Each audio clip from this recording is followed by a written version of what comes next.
দেখো বন্ধুরা, এঁচোড়ের রেসিপি পুরো রেডি। তোমাদের কেমন লেগেছে কমেন্টে জানিও কিন্তু।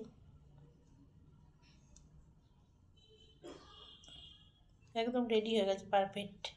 হ্যালো বন্ধুরা, সবাই কেমন আছো? আশা করি ভালো আছো। সবাইকে অনেক অনেক ভালোবাসা, শ্রদ্ধা, শুভেচ্ছা নিয়ে আজকের একটা ভিডিও নিয়ে চলে এলো। আর আমার ভিডিও দেখার জন্য অসংখ্য অসংখ্য ধন্যবাদ, নমস্কার সব বন্ধুরা।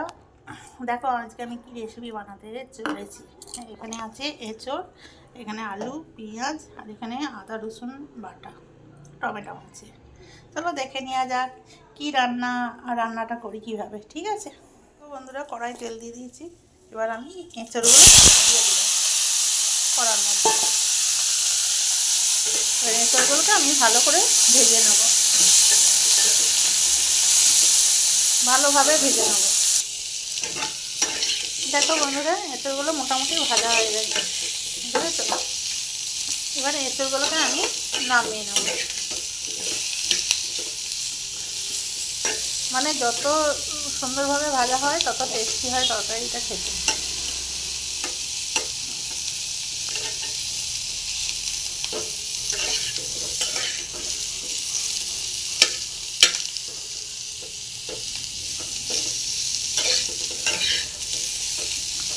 এবার আমি এঁচোড়গুলোকে নামিয়ে নেব। আবার কড়াই তেল দিয়ে দিয়েছি, তেলটা গরম হয়ে এসছে। এবার আমি দিয়ে দেবো এর মধ্যে আলুগুলো ভেজে তুলে নেব।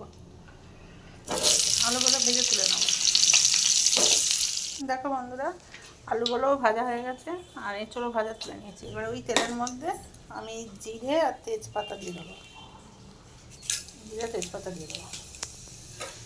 এটা একটু ভাজা ভাজা হলে আমি পেঁয়াজগুলো দিয়ে দেবো।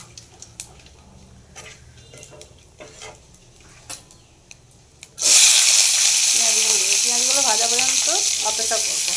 দেখো বন্ধুরা, পেঁয়াজটা ভাজা ভাজা হয়ে গেছে। এবার আমি টমেটো দিয়েছি আর নুনটা দিয়ে দিয়েছি। এবার মশলাটা দিয়ে দিলাম। এবার এর সাথে আমি হলুদ দিলাম। এবার একটু সামান্য লাল লঙ্কা গুঁড়ো দিয়েছি, যেহেতু কাঁচা লঙ্কা রান্না, ওই জন্য লাল লঙ্কা দিয়েছি। এবার আমি ভালো করে কষিয়ে নেব। দেখো বন্ধুরা, কষানোটা প্রায় হয়ে এসেছে। একটু ভালো করে কষাই, আমার হাজব্যান্ড না নাহলে খেতে চায় না, জানো তো। এবার আমি এর সাথে এঁচোড়টা আর আলুটা অ্যাড করে এটাকে দিয়েও ভালো করে কষাবো। দেখো বন্ধুরা, আমার এঁচোড়টাও কষানো হয়ে গেছে। এবার আমি জল দিয়ে দেবো। আমার এঁচোড়ের রেসিপিটা কেমন লাগলো তোমরা একটু কমেন্টে জানিও। ভালো লাগলে লাইক কমেন্ট শেয়ার করে পাশে থেকো। সবাইকে টাটা।